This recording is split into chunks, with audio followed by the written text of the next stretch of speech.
I'm gonna show you this right now, right? And wait till you get to the part where they're drunk and the guy says, "Oh, it's pretty funny. You're sitting around drunk with your friends."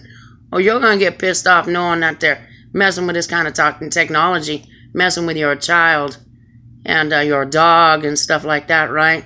Calling your dog down the street and stuff because they're connected to somebody down the street. And they think it's pretty funny to have a live wire on people, right? And mess with people. Wait till you see this, right? My voice, as we are now, is wonderful because it's real. I can't fake. You know, pauses, not sure what to come up with. But that creates a level of intimacy that doesn't exist in text or photos or other style communication. Intimacy! Voice demands attention from both sides. It creates trust. It's how we most naturally communicate. A 2-year-old can use Zello. A 92-year-old person can use Zello.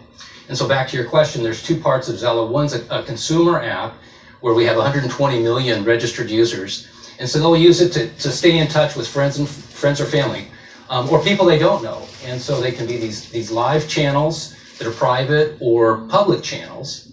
And the other half of Zello, the revenue model really, is that companies use Zello to replace two-way radios as they're deploying mobile apps to their workforce. And so somebody will be rolling out some workflow application and kind of think, why are we spending, you know, $500, $1,500 on these secure radios? They send you know, text and they're secure and location, but the $100 you know iPod does the same thing for a retail worker or a $150 Android phone for a mobile worker. And how do you monetize that? How does that? So it's $6 per user per month for companies that use that. And the main difference is companies get a private network and central administration. But of course, the vast majority of the use is with the individuals who use the free consumer version. Excellent, very good. Now, tell us about some of these very practical applications that to be intimate with your daughter have been anticipated by people when they found your themselves son. in crisis, like the so-called Cajun Navy. Your wife.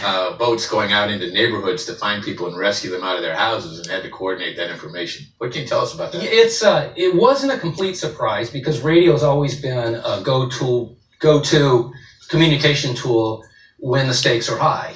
Again, it's live voice. You can hear emotion. You can communicate. You can organize large groups of people very efficiently. And really, the first inkling we've had in these crisis situations is in various countries, Zello has been the #1 overall app, and it started in Turkey, and this is the Arab Spring, and in Egypt. The government of Venezuela shut down Zello during the height of their troubles, which unfortunately haven't ended a few years ago. Also in Ukraine, Zello was the #1 overall app. Another use case that we had seen before Harvey, that I'll get to here in a second, is South Africa has a terrible crime problem, and they have built a crowdsourced kind of a neighborhood watch on steroids, a 911 backup around Zello across the whole country with millions of people that use it. It's been very effective there. So the group Cajun Navy gets the credit. If anybody saw the news or watched what happened with Hurricane Harvey, especially, but also Irma and some others, they came together after Katrina, seeing the problem, the hole there. And I love the name, the Cajun Navy, but they came to Houston for Harvey. Navy.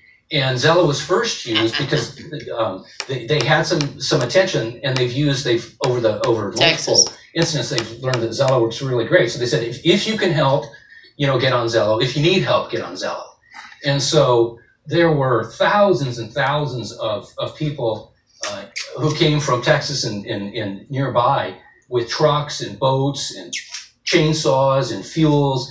And so as they're on the highway driving, they're finding Zello channels, and they're finding these dispatchers that emerge kind of bottom up, who are sending them to the right places. And then as people are needing help, they're finding Zello channels and getting on and asking for help. So it was very effective, very exciting.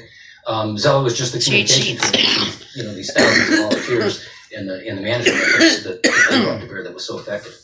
So is this an example of the internet and new technology undercutting or supplementing the traditional way that in prior disasters, prior hurricanes, so the one in New Orleans, for example, I haven't seen it that for whole help. area along the south coast, didn't have this technology available, so what very you're few doing, people would have had the ability to have that kind of instant communication, because only the police, fire and rescue organizations would have the big traditional walkie-talkie type devices. And now you've got everybody able to communicate with everybody else who has a device and has put this app on the device. That's it. So supplementing, there's some overlap and there's plenty of room to improve. Maybe we can get into of, you know, how do these public agencies who have the rule of law, right, and are structured and trained, work better with a huge number of volunteers. But forever, you know, a disaster recovery means you set up a tent on site, hand out radios that cost, as I said, $1,000, $1,500. You know, protocols for who can use them. If you have a radio, you're pretty special, and there's a command structure that's been created around that. So we saw with Harvey and also Irma and